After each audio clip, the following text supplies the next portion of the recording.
রাজনৈতিক দলের জায়গা থেকে আমরা ঐক্যের আহ্বান জানাচ্ছি, কিন্তু জনগণের ভিতরে যেই দল মতেরই হোক না কেন সে ঐক্যটা লাগবে। এবং ভোটের মাঠে যে আওয়ামী লীগের ভোট নেওয়ার যে একটা প্রতিযোগিতা আমরা দেখতে পাই, সেইটা যাতে আমরা খুবই সতর্কভাবে সচেতনভাবে করি। কারণ সেই আওয়ামী লীগ ঢুকে আপনার দলের নেতাকে যে হত্যা করবে না তার নিশ্চয়তা নাই, কারণ গতকালকে আমরা সেটা দেখেছি।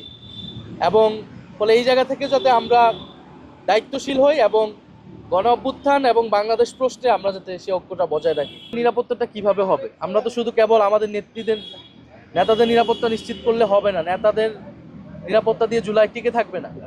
ফলে সামগ্রিকভাবে সমাজ থেকে, রাজনীতি থেকে যদি আওয়ামী লীগের প্রশ্নে সুরাহা আমরা করতে না পারি, আওয়ামী লীগের বিরুদ্ধে, ফ্যাসিবাদীদের বিরুদ্ধে আমরা যদি গণপ্রতিরোধ বজায় রাখতে না পারি, তাহলে আসলে আমাদের কোনো নিরাপত্তা নাই। করা হচ্ছে বিশ্ববিদ্যালয় তৈরি করা হচ্ছে, ফলে এসব জায়গায় সাংস্কৃতিক জায়গা তৈরি করা হচ্ছে, এইসব জায়গায় আওয়ামী লীগকে অবশ্যই প্রতিরোধ করতে হবে এবং প্রশাসনিকভাবে আওয়ামী লীগকে আরও বেশি সন্ত্রাসীদের চিহ্নিত করে গ্রেফতার করতে হবে এবং ভারতকে অ্যাকাউন্টেবল করতে হবে। এই তিনটা জায়গায় যদি আমরা কাজ করতে পারি সম্মিলিতভাবে, আমরা মনে করি যে নির্বাচন সম্ভব এবং সুষ্ঠু নির্বাচন স্বার্থে এই তিনটা জিনিস আমাদের অবশ্যই করা লাগে।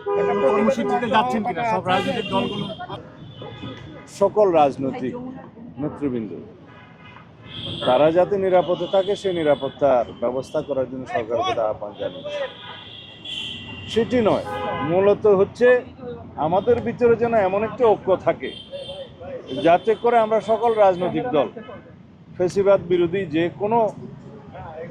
ফ্যাসিবাদ বিরোধী ঐক্যকে আমরা সবাই মিলে যেন আঁকতে ধরি, তাতে করে জাতীয়ভাবে এই সন্ত্রাসকে আমরা মোকাবিলা করতে পারব। যদি আমরা গণতান্ত্রিক শক্তিসমূহ পরস্পর বিচ্ছিন্ন হই এবং পরস্পরের বিরোধিতা করতে থাকি, তাহলে ফ্যাসিবাদ আশকারা পাবে। সেই জায়গায় যেন আমরা না যাই, এই আহ্বানটাই আমরা জানিয়েছি এবং এটাই হচ্ছে মূল ভিত্তি। যদি আমাদের ভিতরে ঐক্য থাকে এবং আমরা গণতান্ত্রিক শক্তিগুলো, গণতান্ত্রিক রাজনৈতিক দলগুলো যদি ঐক্যবদ্ধ থাকি, আমাদের ভিতরে বিভেদ না থাকে, তাহলে পরে আমরা জাতীয়ভাবে এই জাতীয় সকল ধরনের সন্ত্রাসকে মোকাবিলা করতে পারবো।